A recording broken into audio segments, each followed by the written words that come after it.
Imagine this: you come home from school or from work, and the day feels so normal, so boring, you don't even think twice about it. You drop your bag, you take off your shoes, maybe grab a snack, and you think you know how the night will go. But then, in one single moment, everything flips. The people you trust the most, the people you'd never question, suddenly turn their backs on you. Not strangers, not enemies, but your own family. And the scary part? You don't see it coming. Not until the knock on the door. That knock that changes everything. My name is Kayla Thompson, and this is the story of how my sister framed me for a crime I didn't commit, how my parents stood beside her, and how a small cheap teddy bear camera turned out to be the only thing that saved my life. The day it happened, it wasn't stormy, it wasn't dramatic, it wasn't the kind of day you see in movies. It was just a Tuesday in Portland, Oregon. The kind of Tuesday where nothing exciting happens. I woke up late, I ate a stale bagel, I even wore socks with holes in them because who cares, right? If I had known I'd be in handcuffs by dinner, trust me, I would have chosen better socks. I was in my room when I heard it. Knock. Knock. Not soft, not neighborly. Firm. Sharp. The kind of knock that makes your stomach drop even when you don't know why. When I opened the door, there were two police officers standing there. One tall, serious, the other built like a pea coach who forgot how to smile. Both in uniform. Both calm, practiced. "Kayla Thompson?" the tall one asked. My mouth went dry. Yeah. We received a tip about illegal substances at this address. We'd like to come in. Illegal substances. My brain tripped over the words.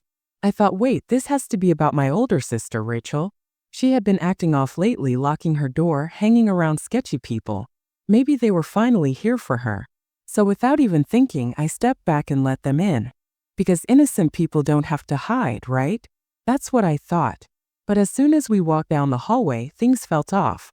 My mom was sitting in the living room, calm, composed, sipping tea like she was expecting company, not cops. "Oh, officers," she said smoothly, placing her cup down. "Kayla's room is the third door on the left." My stomach dropped. Wait, what? My room. No one answered me. Not the cops. Not my mom. Not even my dad, who was standing nearby with his arms crossed. He didn't look surprised. He didn't even look at me.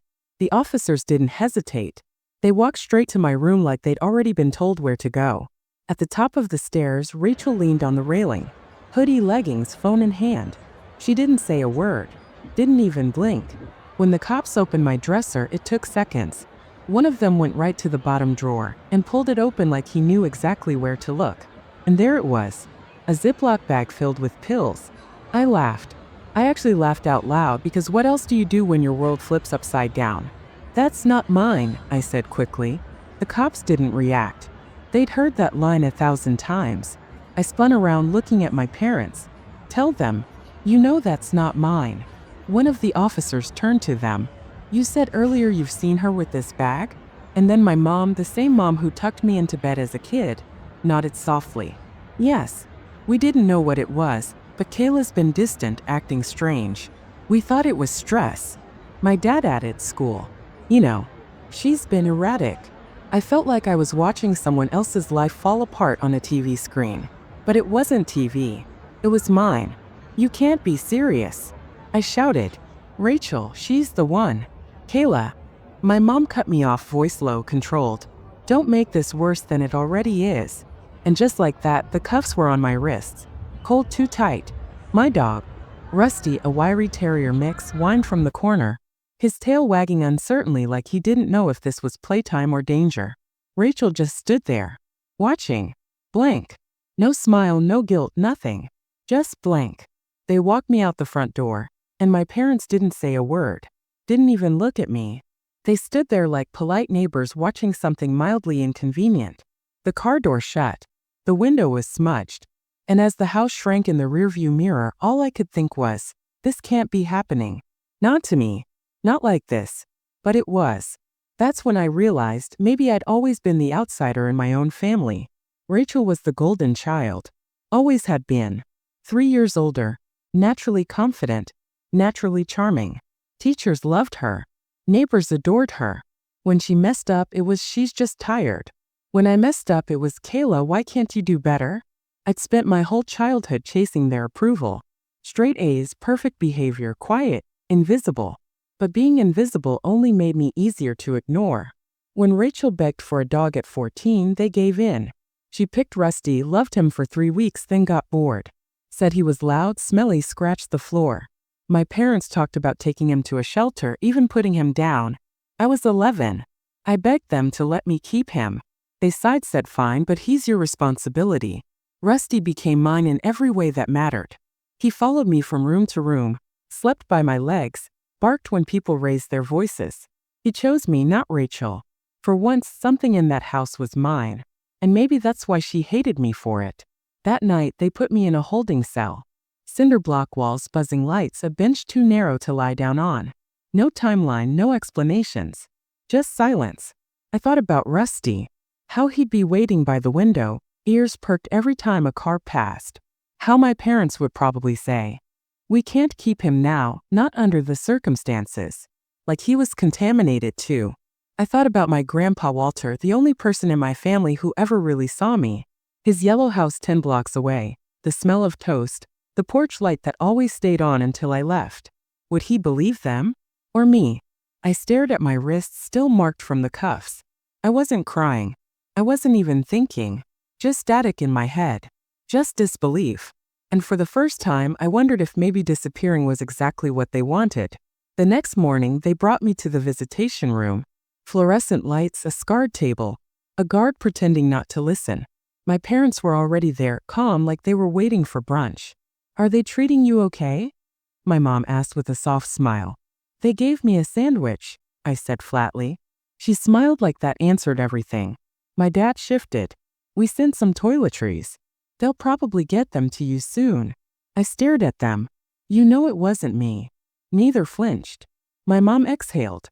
"Kayla, we need to focus on what happens next. We can't change what's already happened." "You mean the drugs Rachel put in my drawer?" I shot back. "Kayla," my mom winced. "This isn't the time for stories. Stories. Like I was making this up.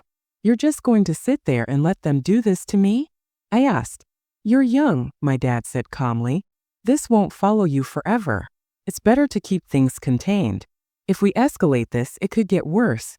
For all of us. All of us. Not Rachel. Not the truth. Just the family unit. The appearance. They wanted me to take the fall. I asked the only question I cared about. What about Rusty? They blinked. My dad finally said, "He's fine. But he's old. You're not coming home anytime soon. It's not fair to leave him wondering."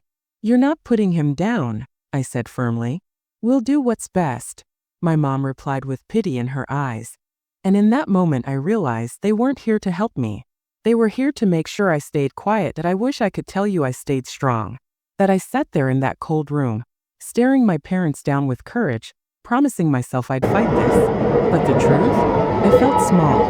Smaller than I'd ever felt in my life. That's the thing about betrayal. It doesn't hit you like a punch in the face. It's slower, quieter, like water seeping into the cracks of your walls, until you suddenly realize your whole house is collapsing. I kept replaying it in my head. My mom pointing at my room. My dad nodding at the cops. Rachel's blank face at the top of the stairs. None of them defended me. None of them hesitated. It was like they'd rehearsed it. But why? Why would my own family want to destroy me? The next day, they let me meet my public defender. That's when I first saw Daniel Brooks. Mid-30s, rumpled suit, coffee breath, but eyes that didn't miss a thing. He sat down across from me with a legal pad and said, "All right, Kayla. I need you to tell me everything." So I did. The knock. The bag of pills. My mom pointing the officers to my room. My parents backing up Rachel's story. He wrote it all down, nodding occasionally, tapping his pen. When I finished, I expected him to sigh, to tell me the odds were bad. Instead, he leaned back in his chair and smiled. Not the friendly kind, but the kind you give when you've spotted something interesting. "Kayla," he said slowly, "families lie. I've seen it before. The question is, can we prove it?" "Prove it how?" "It's my word against 3 of them." He tapped his pen again. "Then we find someone who wasn't on their side. Someone who saw something they didn't want us to see." For the next week, I stayed in juvenile detention. The walls smelled like bleach, the food tasted like cardboard, and the night stretched endlessly. I didn't cry. I didn't scream. I just waited. Every now and then I thought about Rachel. I pictured her scrolling on her phone, laughing with her friends free, while I sat in a cell for something she did. I imagined Rusty whining at the window, waiting for me. And the question burned. Why me? Why would she do this? The answer came faster than I expected. Daniel visited me again, this time with papers and photos. He laid them out on the table carefully like puzzle pieces. Your sister, Rachel, he said. Does she ever borrow money from you? Ask you for things? I frowned. No. She acts like I don't exist. Interesting. He slid a photo toward me. It was grainy black and white from a security camera. Rachel at a convenience store, handing over cash. So, I asked. He smiled thinly. So this is her 2 days before you were arrested. And here, he slid another photo. This is her again, same store, same day, with a man who has a record for dealing prescription drugs. My heart started pounding. Rachel's not just using, he continued. She's connected to someone selling. And when cops got close to him, suddenly your room became the target. The pieces clicked. She planted the pills on me because she needed the heat off her. And with our parents backing her up, it would be the perfect cover. I sat back, stunned. But how do we prove she planted them? Daniel's smile widened. That's where it gets good. Because people who are careful enough to frame someone, they almost always make one mistake. All we have to do is find it. That mistake turned out to be something none of us expected. Remember how I said Rachel was the golden child? The one who always got whatever she wanted. Well, 2 months earlier, she begged our parents for a new phone. Not just any phone, the latest, most expensive model. They gave in, of course. What she didn't know was that my grandpa, Walter, had overheard that whole argument. And Walter, bless him, had quietly bought me something too. Not a phone, but a cheap little teddy bear camera off the internet. He said it was for safety. Said you could never trust how people act when you're not looking. I remember rolling my eyes, tucking it on my bookshelf like a dusty decoration. But that bear was still sitting in my room the night Rachel planted the pills. And it saw everything. Daniel almost laughed when he told me, Kayla, your grandpa might have just saved you. That bear caught your sister on camera. I blinked. You're kidding. Not at all. She walks right in, opens your drawer, slides the bag inside, and walks out. Clear as day. No masks, no hesitation. And you want to know the best part? The timestamp. What about it? It shows she did it an hour before the anonymous tip was called in. Which means the police didn't discover anything. They were led straight to it. I felt my chest loosen for the first time in weeks. Proof. Real proof. But then the fear crept back in. Even with that, will my parents admit it? Daniel's face hardened. Oh, they'll have no choice. We'll make sure of it. The hearing was set for the following week. And I'll tell you, walking into that courtroom, I felt like every eye was on me. My parents sat with Rachel in the front row, looking polished, calm, like a perfect family. I could almost hear them whispering, poor Kayla, she lost her way. When the judge entered, everyone stood. The bailiff read the charges. My stomach churned. Then Daniel stood up. Calm. Confident. He asked permission to play a video for the court. My parents didn't flinch. Rachel crossed her legs, bored. And then it played. The teddy bear's camera angle wasn't perfect. Slightly tilted, grainy. But it was enough. Rachel's face filled the screen. She opened my drawer, slid in the bag, smoothed her hair, walked out like nothing happened. Silence. The courtroom was dead silent. I turned. My mom's face had drained of color. My dad's jaw clenched. And Rachel, she froze, her phone slipping from her hand, clattering to the floor. The judge leaned forward, eyebrows raised. Miss Thompson, would you like to explain this footage? Rachel stammered. I don't. But there was no explanation. No story. No lie that could erase what we all just saw. For the first time, I watched the mask crack. You'd think that moment would feel like victory, like justice. But for me, it didn't. It felt heavy. Because even though the truth was out, even though my name would finally be cleared, the bigger truth hit me harder. My family had chosen to destroy me, and they never would have admitted it, if not for a hidden camera and a stubborn lawyer. They didn't care if I rotted in a cell. They didn't care if Rusty waited at the window until his paws bled. They cared about Rachel. Always Rachel. And that's when I realized this wasn't just about one bag of pills. This was about something darker. Because if Rachel was willing to do this to me once, what else was she capable of? That night, after the hearing, Daniel sat across from me again. Kayla, you'll be released soon. But I want you to understand something. What? Your sister's not finished. This wasn't just a slip-up. This was calculated. Which means she's dangerous. And your parents, they'll keep protecting her. You need to decide, when you get out of here, do you go back to that house? Or do you start fresh somewhere else? His words stuck with me. Like a warning. Like a door swinging open to a darker hallway I hadn't seen yet. And he was right. Because the story wasn't over. Not even close. They let me out on a Tuesday morning. I'd been in juvenile detention just under 3 weeks, but it felt longer. Like I'd aged years in there. When I walked through the double doors into the sunlight, the air hit me differently. Fresher, sharper, almost too real. Daniel was waiting for me, leaning against his car, sipping coffee. He gave me a nod. You're free, Kayla. At least legally. But be smart about where you step next. I didn't answer. Because the truth was I didn't know where to step. Rusty was the first thing I thought about. My chest ached to see him. But going home meant facing them, my parents and Rachel. The people who had tried to bury me alive. Still, I couldn't leave Rusty behind. So I told Daniel to drop me at the house. The neighborhood looked the same. Kids riding bikes, sprinklers spraying lawns, mailboxes overflowing with flyers. But walking up my driveway felt surreal. Like I was stepping onto a stage where everyone else knew their lines except me. The door opened before I even knocked. My mom stood there. Her smile was forced, brittle. Kayla, welcome home. No hug. No warmth. Just performance. My dad appeared behind her, arms crossed.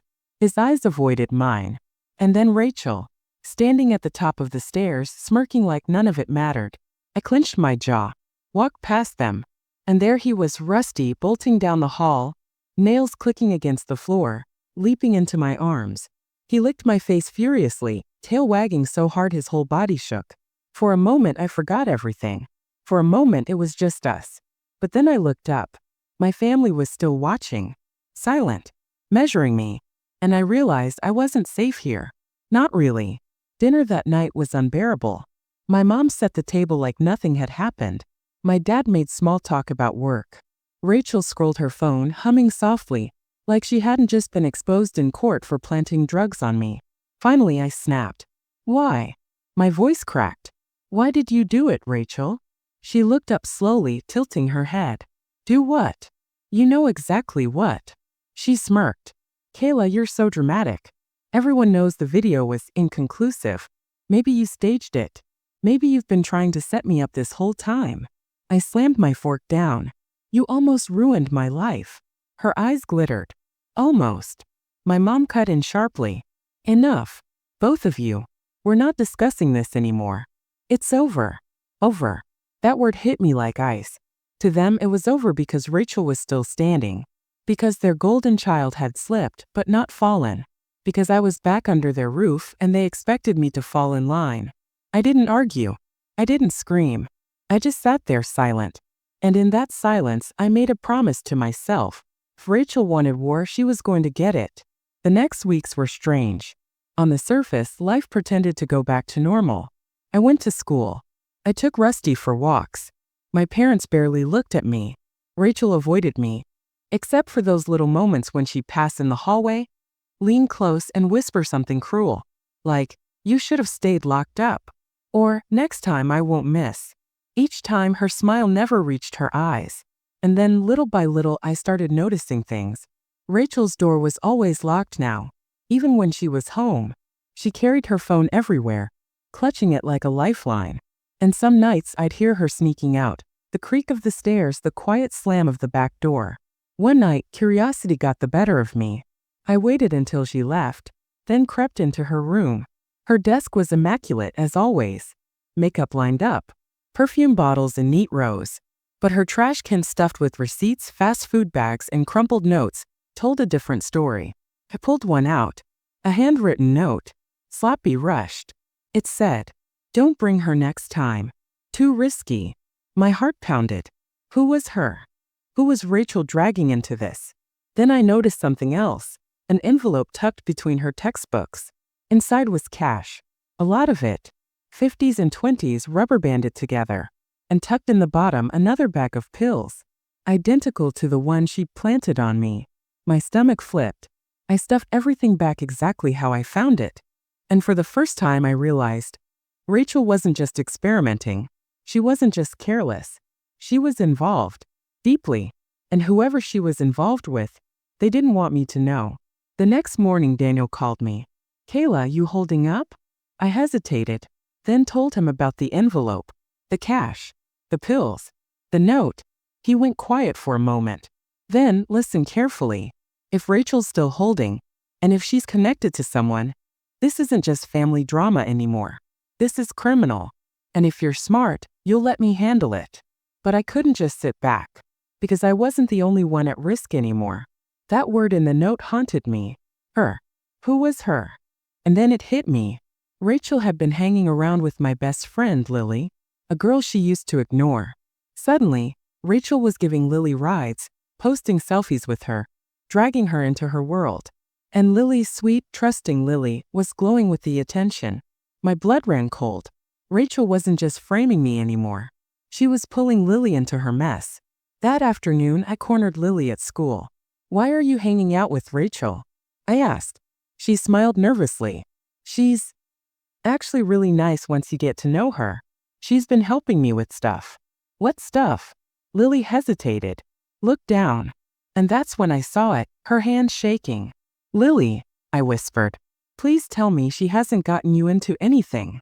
Her eyes filled with tears. She said it would just be once, that it would help me relax. But now she says I owe her. My stomach dropped. Rachel had hooked her. And just like she tried to bury me, she was going to bury Lily too. That night I couldn't sleep. I paced my room, Rusty watching me nervously. Daniel had been right. Rachel wasn't finished. She was spreading the poison to anyone she could control. And my parents, they'd looked the other way, just like before. I thought about running, packing a bag, taking Rusty, leaving it all behind. But then I thought about Lily, innocent, wide-eyed Lily, tangled in Rachel's trap. I couldn't abandon her. So I made another promise. If Rachel wanted to play dirty, I was going to be dirtier. Because the teddy bear camera had saved me once. And maybe, just maybe, it could save Lily too. And I didn't trust the walls of my own house anymore. Every creak of the floorboards, every slammed door, every whisper of Rachel's voice. It all made my skin crawl. But if I had learned anything from the teddy bear, it was this. The truth had power. And the truth, when caught on camera, could not be twisted or denied. So I pulled Rusty's teddy bear back out, cleaned the tiny lens, replaced the SD card, and I set it where Rachel couldn't resist snooping. This time, though, I wasn't waiting to defend myself. This time I was baiting her. 3 nights later it happened. I pretended to go to bed early, left my lamp on, and slid the teddy bear onto my desk. Inside, the camera blinked silently. At 1:17 a.m. the door creaked open. Rachel slipped inside, hood pulled over her hair, moving like a shadow. She scanned the room carefully, eyes lingering on my desk drawers, then the nightstand. She crouched, slid something into the top drawer, and smiled to herself. Then she pulled out her phone, whispered into it, "She'll find it tomorrow. Tell him it's done." And just like that, she was gone. I lay there, heart racing, pretending to be asleep. But inside I was already smiling. Because this time, Rachel had planted evidence while I had planted her. The next morning, I waited until everyone was in the kitchen. Then I pulled open my drawer. Inside was another bag of pills. I held it up. My parents froze. Rachel's smirk widened. "See," she said softly. "Some people never learn." I didn't argue. I didn't beg. I just set the teddy bear on the table, popped the back open, and slid out the SD card. "Funny," I whispered. "Because this little guy saw everything." I plugged it into my laptop, hit play, and the video filled the screen. Rachel's face, Rachel's hands, Rachel's voice. The silence in the room was suffocating. My mom's fork clattered to the floor. My dad's jaw tightened. Rachel's smirk finally cracked. "Kayla," my mom whispered, "turn that off. Now." "No," I said firmly. "Not this time." Rachel shot up from her chair. "You think anyone's going to believe you over me? You think the cops will care?" "Mom, Dad, tell her." But my parents didn't say a word. And in their silence, I realized something horrifying. They weren't shocked. They weren't confused. They already knew. The truth hit me like a punch to the chest. This wasn't Rachel acting alone. This wasn't just her being cruel. My parents had been covering for her the whole time. That's why they testified against me. That's why they told me to take the blame. That's why my mom wanted the video turned off. Because they weren't protecting me. They were protecting Rachel. I stumbled back from the table. My voice shook. You knew. Both of you.